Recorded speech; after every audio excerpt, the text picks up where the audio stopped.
Techno music was created in Detroit back in the mid to late 80s, and it's credited to Juan Atkins, Derek May, and Kevin Saunderson. If you ask somebody from Detroit that was around in the beginnings of the music, what is techno music, they would say, oh, that's Derek, that's Juan, that's the guys.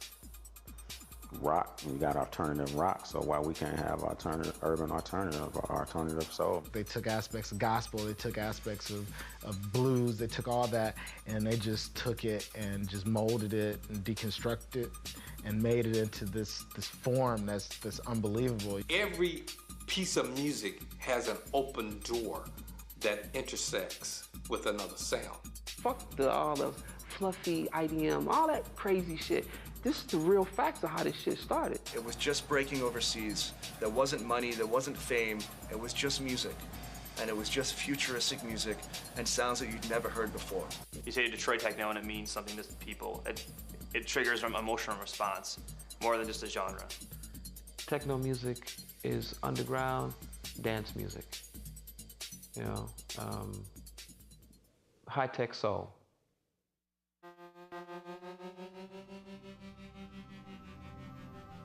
Detroit can be a heaven for some, it can be a hell for others. This is the back of the house where the stuff got made. I think it has to be said that Detroit is an unrelenting success story. Detroit is a weird city in that it doesn't have, it might be a big city, but it doesn't have the big city mentality. In a city like Detroit, where it's as desolate as it could be, it's not a horrible city, but it's a horribly designed city. In a way, there's not much down here, but there's a heart, and there's something that makes it much more than what you see. We don't have a thriving, bustling downtown area where all the tourists go and they go do the shopping and hang out at the club. We don't have that. Detroit is lovely. Detroit is beautiful. Now you got to realize, at the time in Detroit, you're talking about serious economic downturn, recession from the early 80s. They were still getting over oil embargoes and whatnot from the 70s. There was the white flight, there was divestiture from the city. Downtown was laying in shambles. The white flight of Detroit is a myth in the sense that there was no such thing as flight. Flight denominates a sudden pattern of behavior like a flight of birds taking up off of a pond. By 1953, the city of Detroit had already established the patterns of ex-urban depopulation that people associate with post-1967.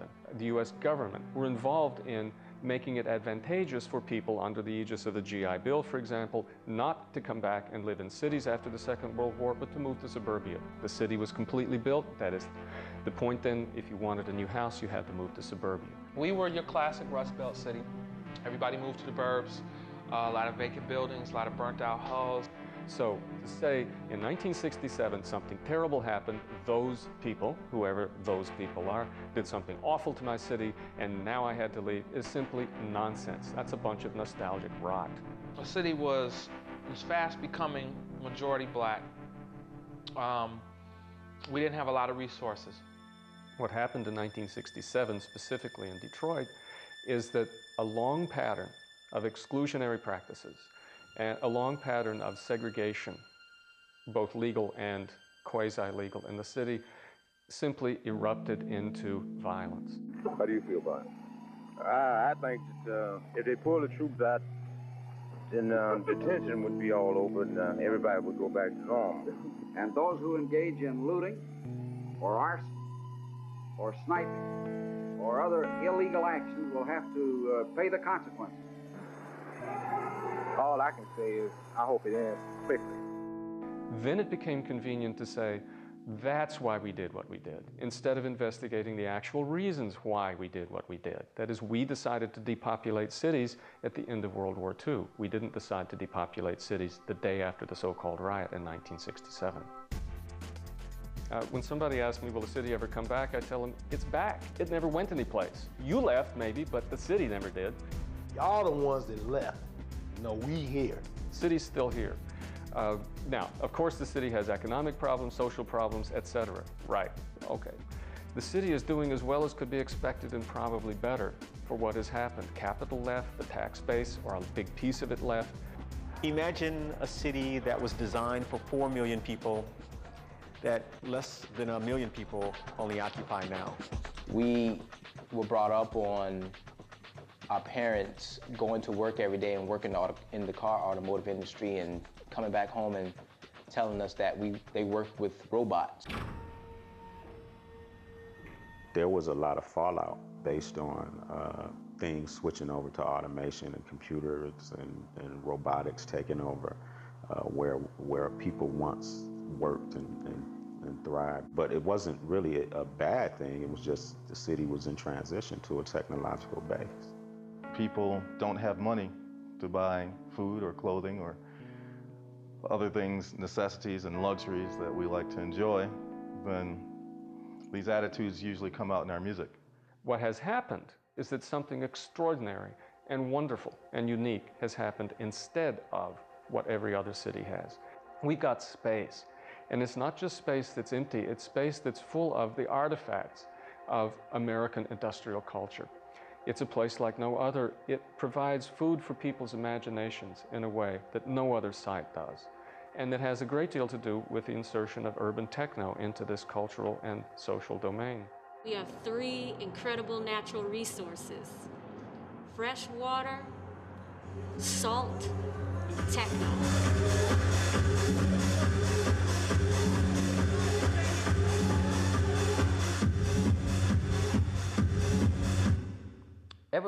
I do not remember Detroit changing since I was a little boy. That's when there was people walking on the street. That's when there was businesses on the street. That's when there was some sort of social level here. You could actually meet people. There are some really fascinating people in the city, but you'll never meet them because nobody walks. Nobody walks. Nobody talks, and so nobody walks. So nobody talks, nobody walks, nobody walks, nobody talks. It can get pretty boring at times. And so, you know, in order to pass the time or to get out of that, you have to find other things to do. I'm 38 years old. I haven't seen any change. You know, in 28 years, nothing. Nothing. Nothing. Nothing! The only change that I've really seen here is us. You know, we have changed, but the city has not. Detroit's a tough city. It's had a rough time historically, and it's almost like the eye of a storm that just had never, you know, recovered. But that's what makes Detroit, and the whole underground thing and the whole sound, because it's a deprived sound trying to get out, you know. Because we had all of our major impressions gave us the impression that this is the way the rest of the world was. And you're coming from a city like Detroit, if you don't leave here, you don't know. There's something here, and something happens on a creative level here that doesn't seem to happen anywhere else. Detroit, you won't find it anywhere but here. And the people are what keeps it so animated. You know, being a kid in Windsor back in like 86, 87, if you wanted to, you know, find anything different, you ended up coming to Detroit. When I go out of town and then tell people I'm from Detroit, the reaction I get is like either they're really scared of me instantly, or they say, why do you live there? There's an attitude that you get coming from this city that you don't get nowhere else. Who would ever have thought of making music with an old turntable and a scratchy record and sticking it in an abandoned warehouse or an abandoned factory site? I'll tell you who thought of it, people in Detroit. That's who did. Techno, the first time I heard the word was probably through Juan Atkins. It came about from Alvin Toffler's Future Shock. The Techno Rebels is where that term comes from, and it's because they took technology and they made it a black secret. Juan was the one that came out and emphatically said techno. And at first, the compilation was going to be called The House Sound of Detroit. But the track that I submitted was called Techno Music. They listened to the lyrics and they said, oh, well, we got to change the name of this record. And it was called The Techno Sound of Detroit. I mean, it literally, you know, I don't know, it was like 100-point type on the album cover, you know, techno with an exclamation point. I mean, it was was no turning back from there. And the record was huge in Europe. And one of the singles to come off of that album was Big Fun. And that record like went #1 in the UK.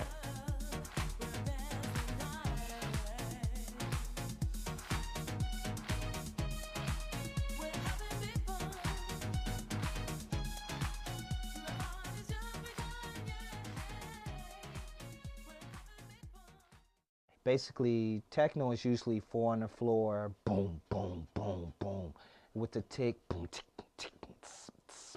That's more house, tss, tss, boom, with the 4 on the floor. Okay, this is the 303, like this is a 606, and a 202. These are just like, they look like toys, but they really can do a lot of damage if you're making it good.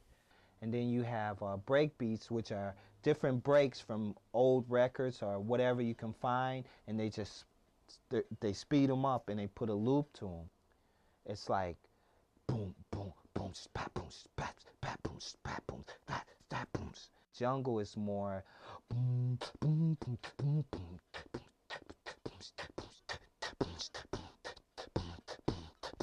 that's more like the jungle sound. I probably don't know what the hell I'm talking about, and you probably don't know what the hell I'm talking about, but somehow we'll get there, right? Things have been influencing, I think, this sound since guys like Raymond Scott and the Manhattan Research Project. Kraftwerk has to be given an acknowledgement because everybody thought they were a joke. Basically, techno, the deep, deep roots are like Kraftwerk, Soul Sonic Force. From disco, Giorgio Moroder. I mean, that's the first time we heard tech stuff. And I was listening to this music with him, records from Kraftwerk and Sly Stone and Cameo and just music in general, you know. You have to name, I think you have to name them all. You cannot expose one person. There was a lot of electronic music. There was Depeche, I mean, I'm not gonna go down the line because I can't. I mean, I can't, there's Depeche Mode, Thompson Twins, New Order. There were all these type of groups that were making very, very electronic-only type of music. We just coined the phrase techno, but we were definitely influenced by a lot of the Euro sound. A lot of my early music, I mean, of course, George Clinton, P-Funk, that whole thing, I grew up with that, and that was like the group for me. Post-high school years, early college years, everybody got turned on by Chicago. Chicago was the exact forerunner of what the music is today, as far as the concept of really taking some raw spaces, taking some raw systems, taking some raw jocks and some raw music and beating the heck out of it until it just took us over. The innovators of techno per se, of course the guys from Detroit, it's Juan, Kevin, and Derek. Kevin, Juan, and Derek. Derek and Juan and Kevin are truly the masterminds behind that. If it wasn't for them, there would be no techno. The guys who started it all for me. They're remarkable talents. You know, they were just doing it because they loved doing what they did, but they never thought at any moment that it was going to be the phenomenon of what it's become. I want to say a special thanks. Juan isn't here tonight, but without Juan, he's the originator. Derek is the innovator. They called me the elevator. And we worked as a team, and we're just truly blessed. They were doing just phenomenal stuff with these makeshift living room studios, and they were producing some of the hardest core house music that you would ever have heard. It's not easy to do that. I mean, a lot of the stuff early stuff that Derek and some of those guys did with Triggered, man, it took hours to do that kind of stuff. You know, it wasn't alternative, it wasn't electro, it was something in between.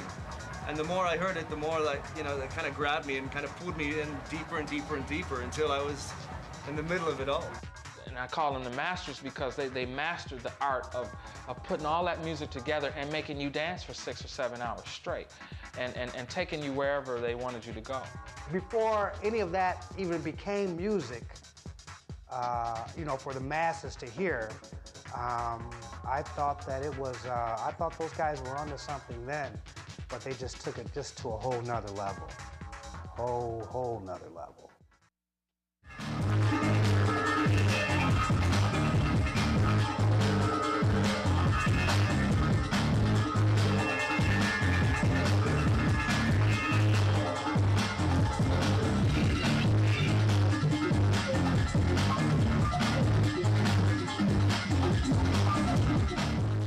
The person who probably was the most influential for me was Juan.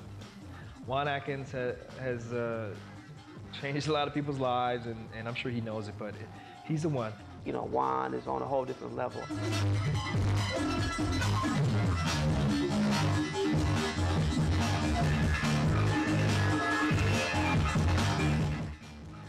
Juan Atkins is the person who put all of these crazy ideas of doing electronic music in Detroit into any of our heads.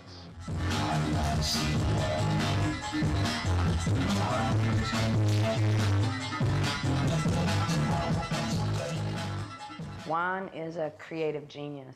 And actually, his track, The Chase, was the track that influenced me to make music.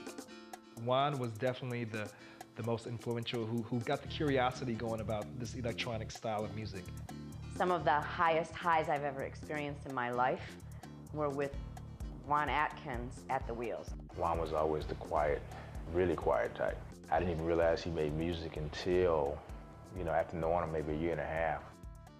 Happened to go by the studio. Juan had a studio, and Derek took me by there unexpectedly. That's when I knew he was doing something pretty creative.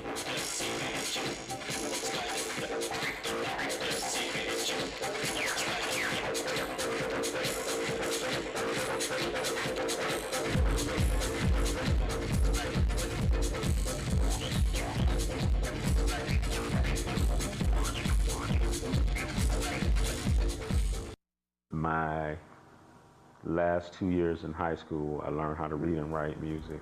Took music theory courses, Theory 1, Theory 2. Right after I graduated, I made my first record. He was making records when nobody knew about this music. So he spent, some of his best years have been spent just trying to help develop the music. You know, just trying to put the music on a level where it existed. After I graduated, I met this guy, Rick Davis, and we both formed this group called Cybertron and released a record called Alleys of Your Mind. One night, Juan Atkins came to them. They had this tape, dun, dun, dun, dun, and I was listening to it. I said, wow, man, I like this. Told them to hold on 1 second, and they were sitting out in the lobby, and we had a radio in the lobby. All of a sudden, they heard their song come on the radio, and it blew their minds. Blew my mind, too. It had the P-Funk, just round, resonant rubber band bass line to it, wow, wow, wow, right? And then this uplifting, utopian chords and stuff. And it just, people would bug. You play that track in any club in Detroit and you got an instant party. And started Metroplex and another group, myself, which I call Model 500. And I started this label and released my first Model 500 record around '85 called No UFOs and The Future. See, Juan take his intake and Cybertron is a more spiritual. See, this is what a lot of kids miss, is a spiritual intake. It's spiritual. And he broke some shit down to me that I can't even regurgitate that shit back to you. Hearing a Juan Atkins do Clear, that track is anthemic to people in London. It's anthemic to Mike Banks of Underground Resistance here. It's anthemic to me. Even though he was only a few months older than me, it was like a mentorship.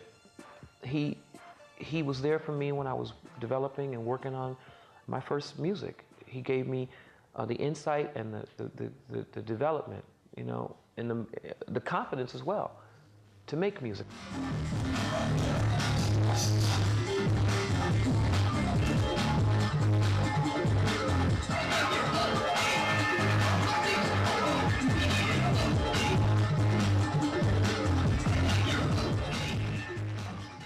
the rest of the world just caught up.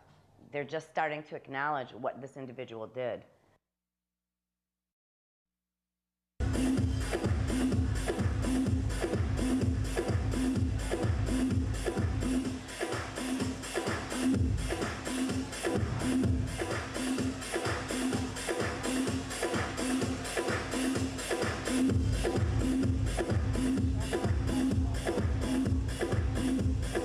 Kevin's the guy who basically made sure that the music got to the masses.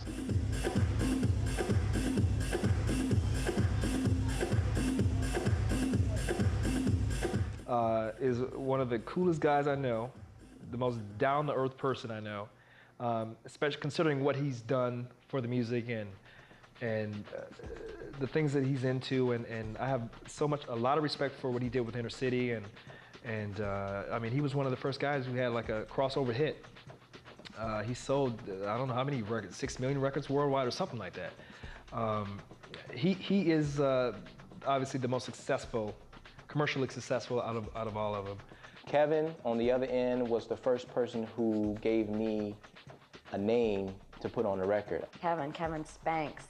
When he starts bumping, it's a spanking, and you just start screaming more, you know?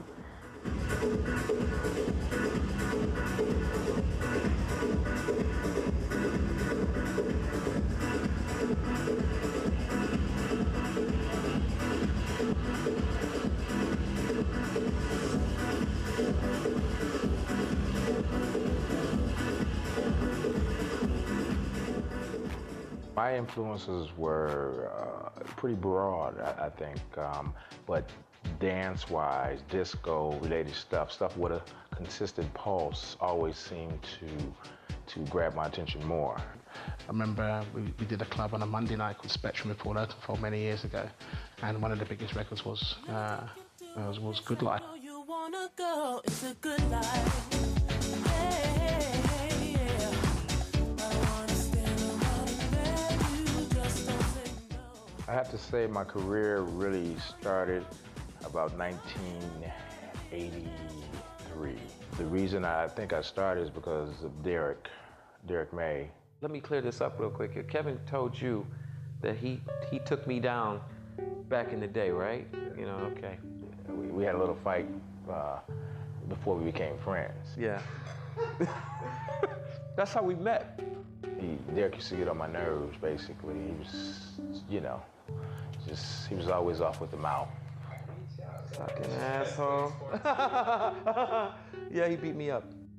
And I beat him up. Well, let me see. I can't really top that because that did happen. But the circumstances weren't as he told them, whatever he may have told you.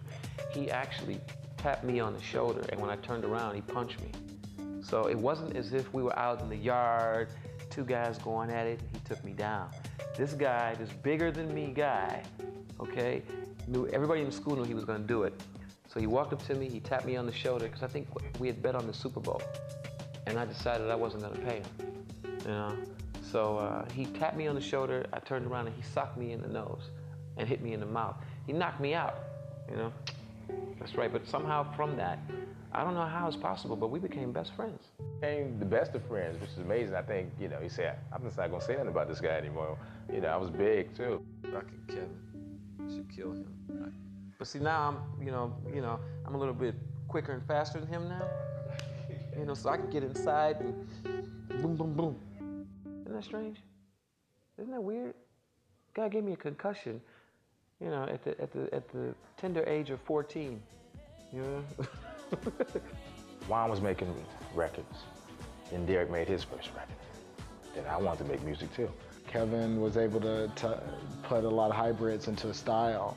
You know, he wasn't seen as just being, you know, this kind of techno guy. He did house, he did, you know, vocal things, he did all kinds of stuff, and he went a lot further creatively, I believe, than what Derek and Juan have been able to do. So I went from being underground to having commercial success, but I think because of the timing, because of the vision, because of the sound, there was a lot of things that played important roles in that success. Super nice guy. Anyone could walk up and talk to Kevin and have a conversation with him. You know, without him, I think that techno wouldn't be anywhere that it is now.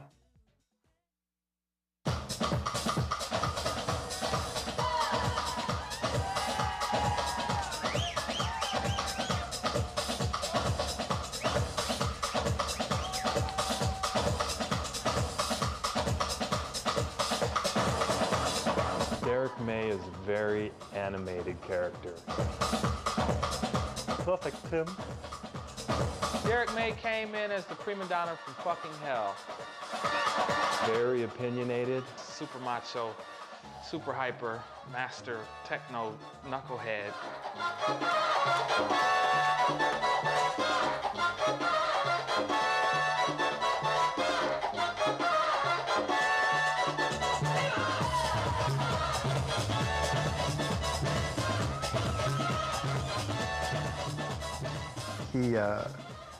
He has this persona for the media, and then there's Derek, and they're pretty different people. Me and my boys was like, that dude's an asshole. And I was like, yeah, you're right. And a couple of people just wanted to sock him because, you know, he was shooting his mouth off. Because he would say, you know, why the fuck you ain't doing it this way? You know, why the fuck you want to do that? Why are you doing this? Why are you doing that? You know, do it this way. Why are you stupid? You know, to anybody, it didn't matter who the fuck it was, you know. He's the most unique out of anybody I know, probably. Derek, he's got personality traits that everybody wants, and he's got some that nobody wants. He's a classic artist. I've been knowing Derek since middle school. When I moved to Belleville like in 9th grade, and from Detroit. Kevin, I'm out here in Chicago. They got great music. It's a great scene. But I'm moving back to Detroit, you know. Let's hook up. I seen that he was really into the music. He was into it before I left, but his level had changed of the music. He's seen something that I was unaware of. Although I started making music 5 years or 7 years before Derek started making music, he was always around. And he always watched the process, and I can remember him always saying to me, one day I'm gonna make a record. You know, he always said that to me, and then eventually he made his record and he done real well. And he had a roommate, Art Payne, and they were making music, and they asked me to come over and listen to it. It was very different. It was techno. There was no such thing at the time. But here I was listening to this music, and I thought it was kind of good. I have the very drum machine where Strings of Life was produced on right downstairs. He was trying to find whatever warehouse space he could get his hands on, and whatever sound system he could get his hands on, however he could get his hands on it, to hold these late night dance-a-thons, basically. And then look what he did. He blew up worldwide. I always thought he was great.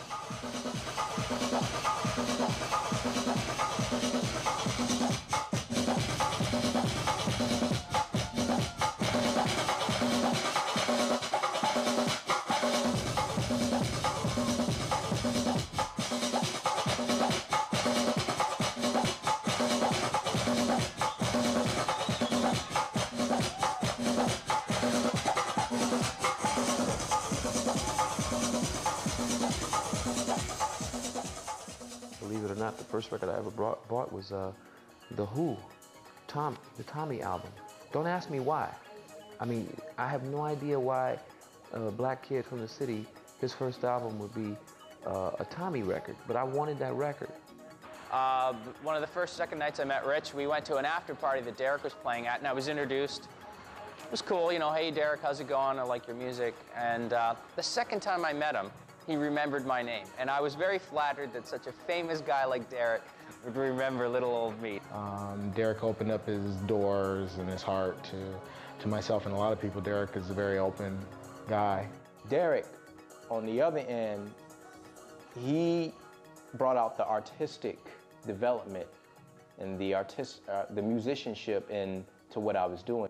Derek has always been very motivated to make his music part of the mainstream, to be part of something that you could turn on when you wanted to be part of something that you could go buy, you know, in a store, and not just for his own economic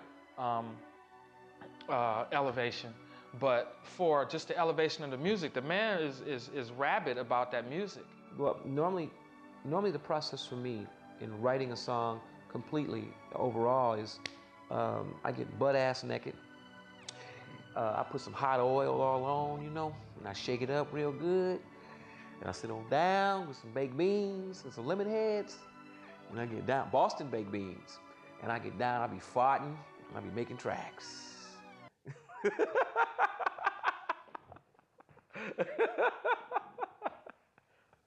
I'll never tell you my theory to making music. That's a secret, man. Next question.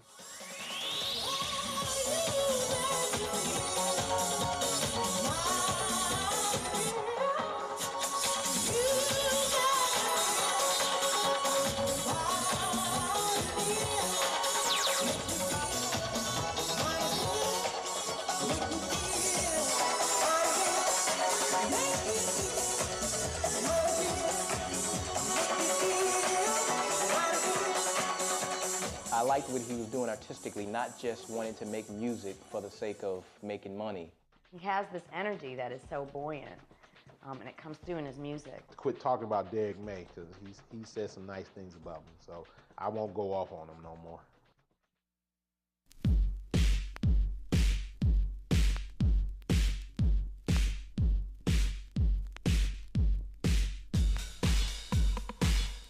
Oh, the old Eddie Folks thing rises his head again. I went to high school with Derek and Kevin. Eddie didn't go to high school with me. Because of that, Eddie is not included in certain discussions.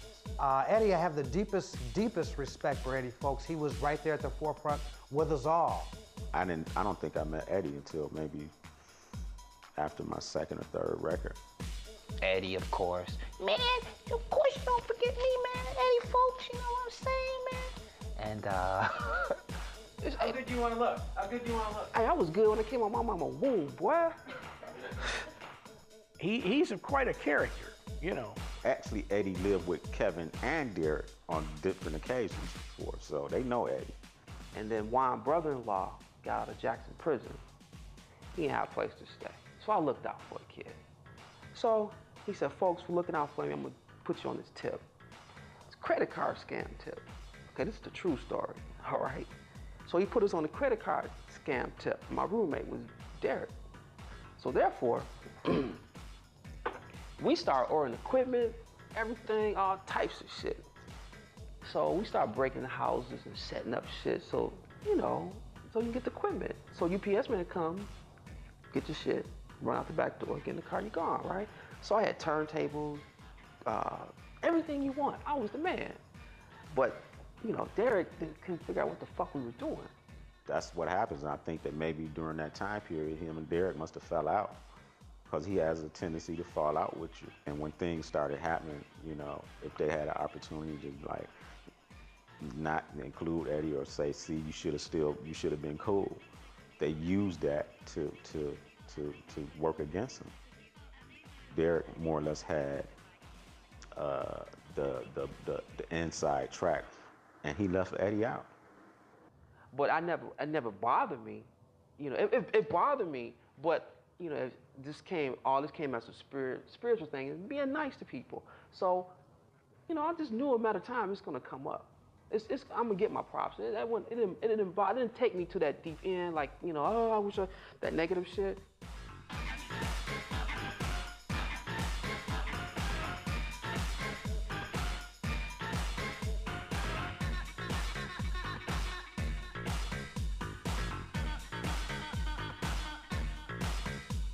I was so high, and I had smoking some bud, and I wanted to make this mixtape, and I just left the fader in there.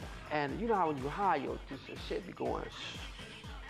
And I knew what these two songs were, but when they came together, I said, damn, that's the third song. He says, hey, he said, I want you to write something in that record for me, you know? I said, okay, Eddie, what do you want me to put? He says, yeah. He says, I got all these loops in there, you know, I got a loop here and a loop from there and a loop. I want you to put Luke Jack Mother Effer, you know. I said, okay, all right, Eddie, I'll put that in.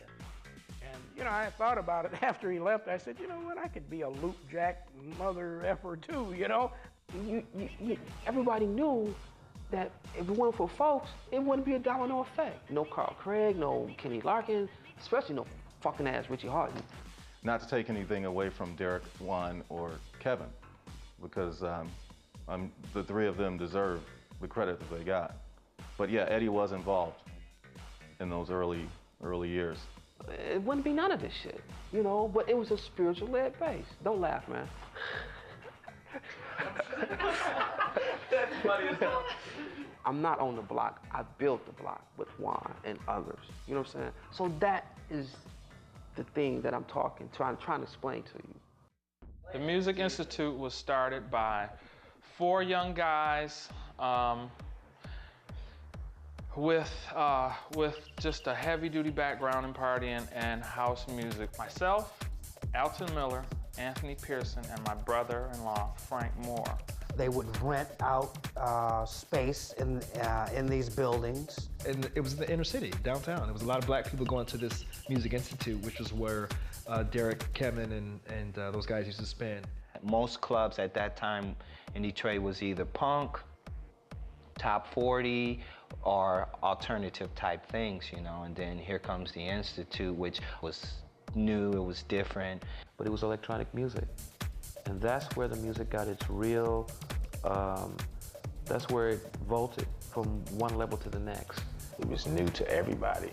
This club was like a shrine overnight. People came from nowhere with no promotion. They just came. You know, my brother and I waited there, we got our memberships, and we went in and we danced because we knew we loved this music. And we knew that was the only place around the area. And at that time, one of the only places on the planet that you could hear this type of music that pure. We didn't know who we would cater to. We didn't know what the heck would happen.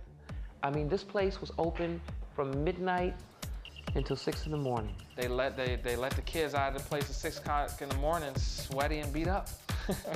And there was no drugs in there. Kids smoked their weed, they had their drink before they came in, and it was all love in the building. I had no idea it was as influential as it was at the time. Derek has had to sit me down and say, George, man, this is what happened. It was really beautiful. And it was truly the first real underground techno club in the world. Wow, is that right? That's incredible. It was just a dark hole with a strobe light, and it was rocking.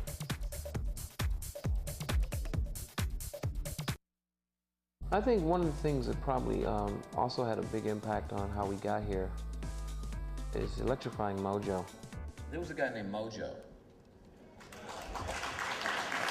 I only get a minute. So with this minute, I hope I can try to get as much as I can in. Mojo was more than an inspiration. He was a door, and he opened, and out came all these weird, creative things that just like fell on us, and somehow, oof, I still got like creative pops. They're coming for me right now. That's my limo.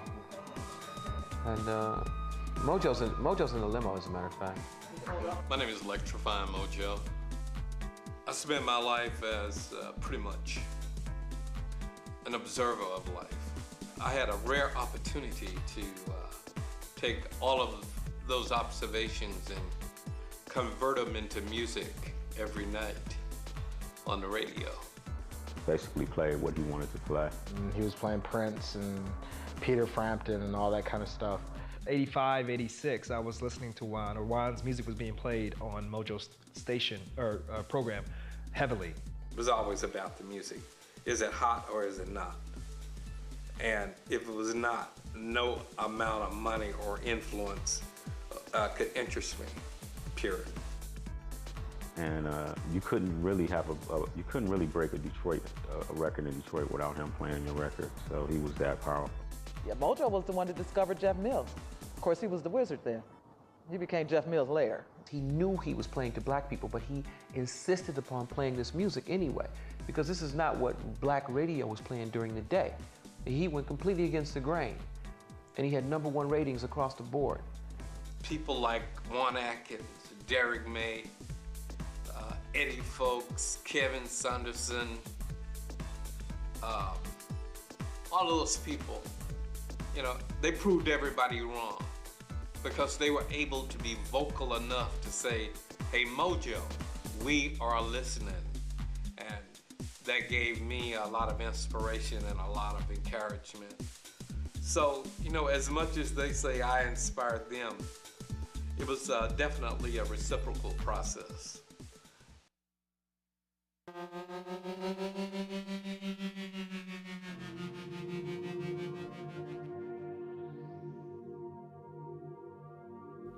Neil Rushton, that he would eventually be our manager, myself, Kevin, and Juan. And he said, I would love to have you come over here and talk to you more about your music and see if we could develop a relationship and try to help you get a record deal. I was floored. As far as I'm concerned, he was one of the first outsiders that actually came into the circle and was interested in the music and actually had a business direction for it. You know, because actually, New Photo was the record that Neil Rushton came over here and picked up. That was the first record he actually heard, which was Derek's record.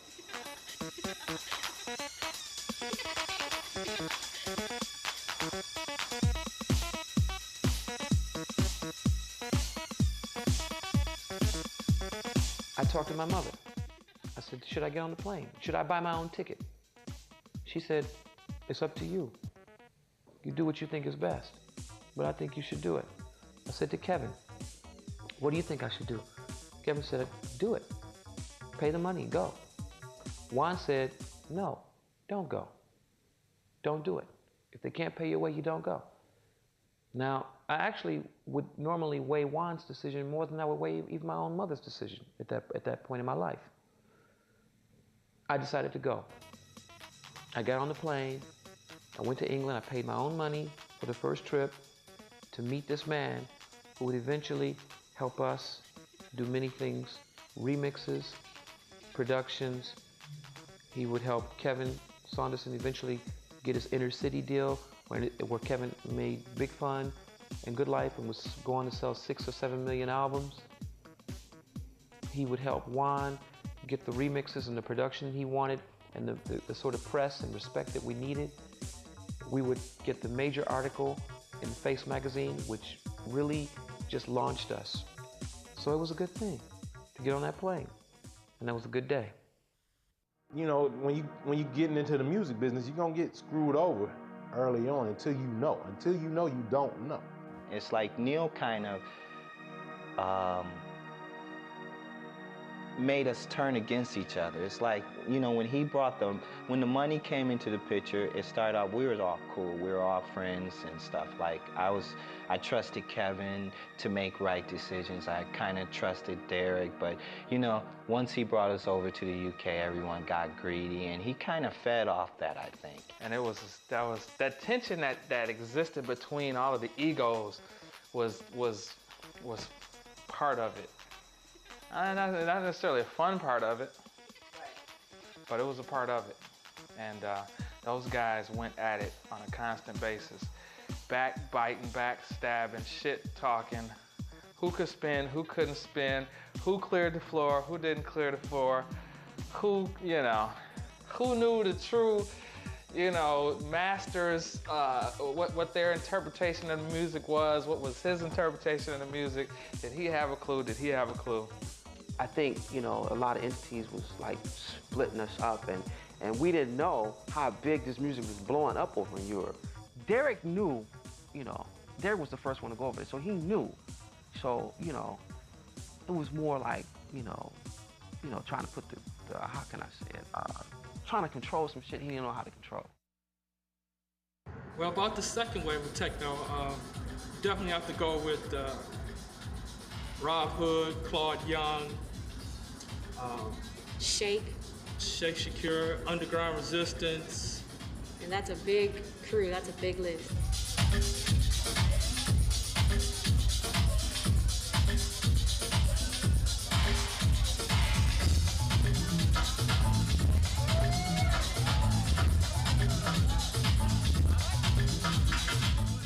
Mike Banks, Jeff Mills, Rob Hood. They kind of woke people up to a darker, harder edge. When I went to Berlin the first time in 1991, I walked into Tresor. I walked downstairs and I walked into the most intense dance floor I had seen outside of Detroit.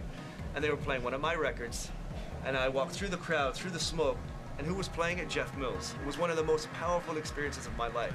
Mike Banks and I, we had made the very first release from Underground Resistance, which was a vocal track called Your Time Is Up. I took it home to my mother because I wanted her to see why we were staying up so late at night. So I let her hear it, and she listened to it, and she said, it's nice, but it needs more bass. So I thought, you know, I think she's right, you know. So we went back and we remixed it again, and she was right, and it sounded much better. Mike and the UR posse, probably, like, you know, without those guys, for sure we wouldn't be here, because in the early days, Plus 8 and UR were really kind of the driving force for a little while. And it was, we had a little bit of, you know, Mike even says it now, it was like a little bit of sonic warfare going back and forth. They were shooting records out that were blowing our heads. And every time we thought we had come up with something really amazing, they'd shoot something back to us. We'd go back to the studio, I'd be like, Dan, man, we gotta make something better. Mike Banks, who is somebody I admire a great deal, and one of my musical heroes. I remember doing gigs, Mike Banks and myself, for little to no money at all. But it was the love of the music that kept us striving, you know, kept us going forward. He's got a personality on him. Mike is a man's man. He don't take no shit from nobody, you know. And one of the most amazing things that Mike Banks has done was to invent and develop underground resistance. And the whole sort of mentality behind underground resistance is a real relation to the city itself. Because there's this mystery and this mystique about Detroit from the outside looking in, you know? It's as if it's a city with tumbleweeds, and just like people just sort of, you know, like the gunslinger comes to town mentality. I could remember going to Italy once, about 10 years ago. People were going crazy over underground resistance and they weren't even there. It was as if somebody came along to Italy and just took a helicopter and just dropped a ton of t-shirts in Rome. You know, because every other kid I saw on the street had an underground resistance t-shirt. It was like almost like a cult. I guess you could say underground resistance is the sort of, the Arkham Asylum of the techno thing here in Detroit.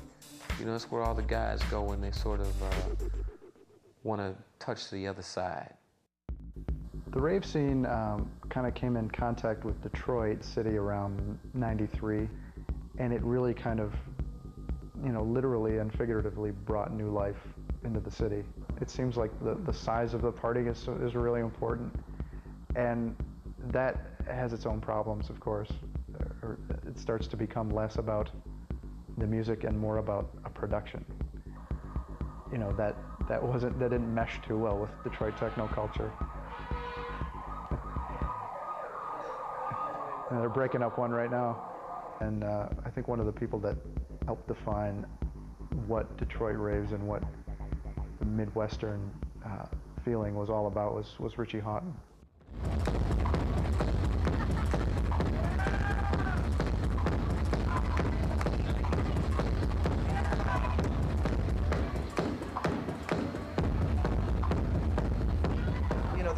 Started doing parties was at a key pivotal point in kind of the history of American parties and raves anyway. I was coming back from Europe at that time, going to places like England at the Lost Parties, going to Tresor in Berlin, and I was, you know, seeing that and reminiscing about the Institute, these dark black boxes with speakers and just like music. That's what it was always about. And so the reason we started doing parties in Detroit was to get back to, you know, the original concept. And in a way, you know, our parties were a little bit anti-rave. They were, you know, it was just fucking huge Suro in Vegas, a strobe light. And because it became so pure again, they became really successful.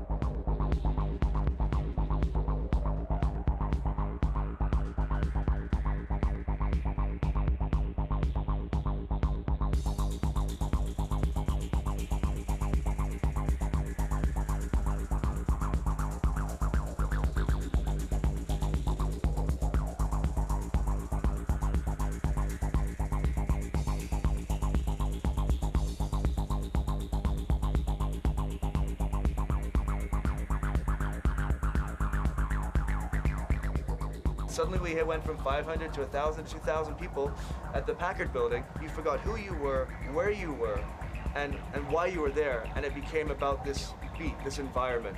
And 8 hours later, we spit you out and you went home. So we love Detroit techno.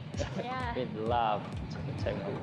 Purists in Europe that you can still go play in front of 5,000, 10,000 people that they want to hear good music. They treat DJs like superstars over there. It's really different. It really is. And then you come home, and they think your name is Larry and you're a drug dealer.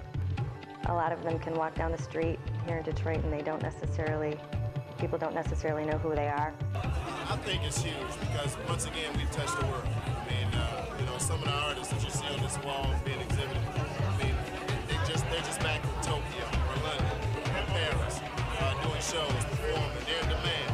People know that they're from Detroit. People know that this is really the mecca of this music, and that's huge. It's a huge statement for our city. Following the Motown sound, now it's techno. The big difference between the scenes between the U.S. and Europe is that Europe has a real support level for the club we don't have. We don't have beer companies, Amstel, Beck's, whoever it might be, supporting or backing a nightclub. I think techno's a different story over there. I think the music has a life of its own and has a bigger presence in Europe. Music, because it's music, is one of the only things that I feel that humans have that transcends everything. Language, culture, anything. So you can, especially when it's instrumental.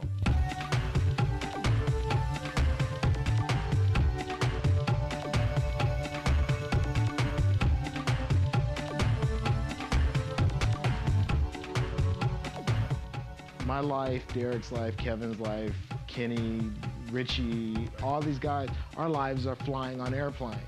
I just played in Bosnia, South Africa. All over Europe, Belgium, France, Netherlands, Austria, Swiss, Germany, and the United States. Turkey, Russia, I played in Jerusalem, South America. In Berlin, you can still get away with some shit, and that's special.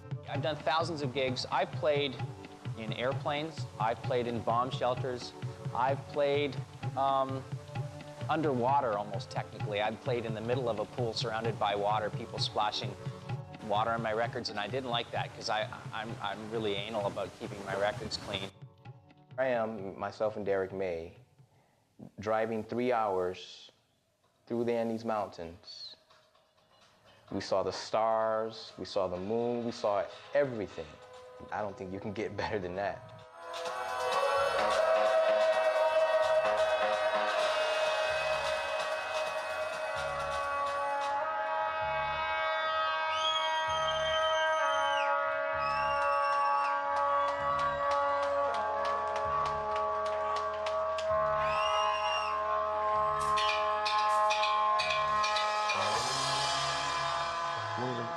One of the happiest and most special moments of my life was when I played in Macedonia. We went for dinner, went to a restaurant, we sat down, the guy put 4 plates down for everybody, nice guys. And I ordered, and they spoke in the language, and the food came. It's just a dish for me. I'm like, where's the rest of the food? And the guys say, they all look at me. They say, oh, we don't have enough money to eat here. We could never eat here. We brought you to eat. And that was heavy. The future of techno is new faces and new voices. Everyone has a studio and everyone has a label. It's much harder to establish yourself as a DJ, producer, or whatever. It's so hard. Ghostly came about as a mental idea. Our approach was more like, let's do music, let's make it exciting, let's have fun. But the label really happened in college when I met Matthew Deere at a party and saw him play techno, talking to him about music, becoming friends, DJing with him, hearing his live music. I'd like to consider myself a dance artist. I mean, that's what I got into this for, was to watch people move to a certain sound.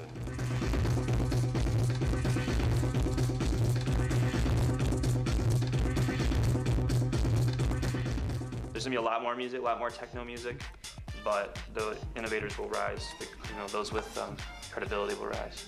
People are going to rediscover techno in a big way coming up in the near future. Actually, I hope it will become a little more commercial so people can have a little more respect for it and not look at it as just this underground thing where you can go into a dark place and pop a pill or whatever and go to cyber la-la land. It's so many facets of the music, you can't stop it. It's gonna show its head, in a big way. I believe that a lot of people live off the blueprint of what we did, and that's really flattering. That's cool. That makes us feel wonderful, but that doesn't take the music to new levels. I believe that the next wave of electronic music is coming from some black kid that we have no idea, and he's going to get a laptop and he's going to stumble on all the software and all these programs, and he or she is going to be the next thing. It's still a very young genre, and it's still defining itself and going out to all the possible extremes. Once you make music, once you do an art form, it's yours. You created it on that level, but it's no longer yours. It's public domain. It belongs to whoever can get their hands on it. So all the passion and desire and love that we had for what we had done, and we got the great crowd, and we got this real thing for the city because we hate the city, but we love the city, and this is passion, and we're on a mission, and we're gonna do this. We forgot that there's a such thing as the post, mail, trucks, airplanes, shit flies, travels. Somehow, you never know whose hand it's gonna end up in. You don't know where it's gonna end up in the period. Never dawned upon us that this would go across the world. Just never even thought about it. I'm not taking credit for the advent of electronic music. I mean, of course, electronic music was here way before I started making tracks, but nobody was calling it techno music until I started calling it techno music. They are very modest and even in some cases quiet people. They've let this monster loose on on the world, and there's no stopping it at this point. But those guys really pioneered it in the direction that it is now. They started with 4/4 beats. They brought it to a 12-inch vinyl format, and we're the DJing culture of techno. Not only are they these kind of figurative leaders of this sound, they're still very relevant and very good musicians and DJs. And then when we finally had our chance to express our opinions upon the world, I guess it must have sounded like some alien shit, And that's why we're sitting here today.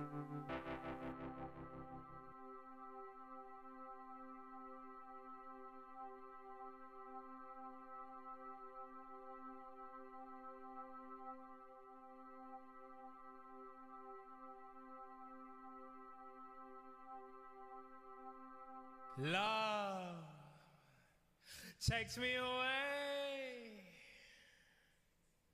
Love takes me away, away, away.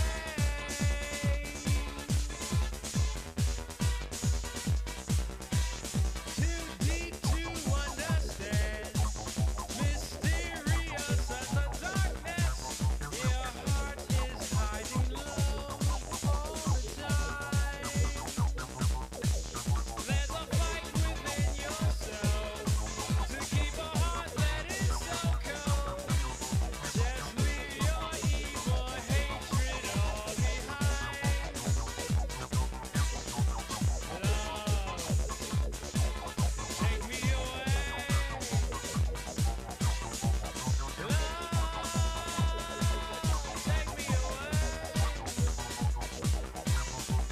Love, take me away. Love, take me away.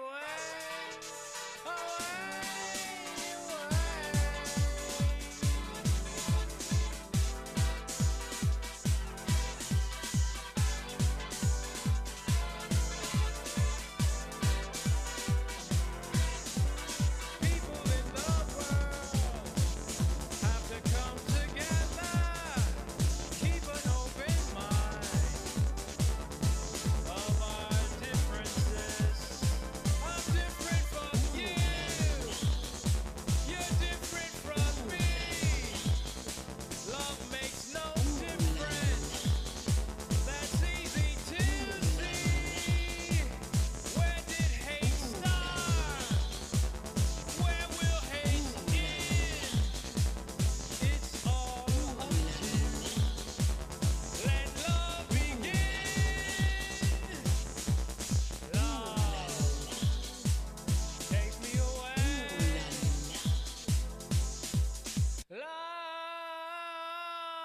take me away.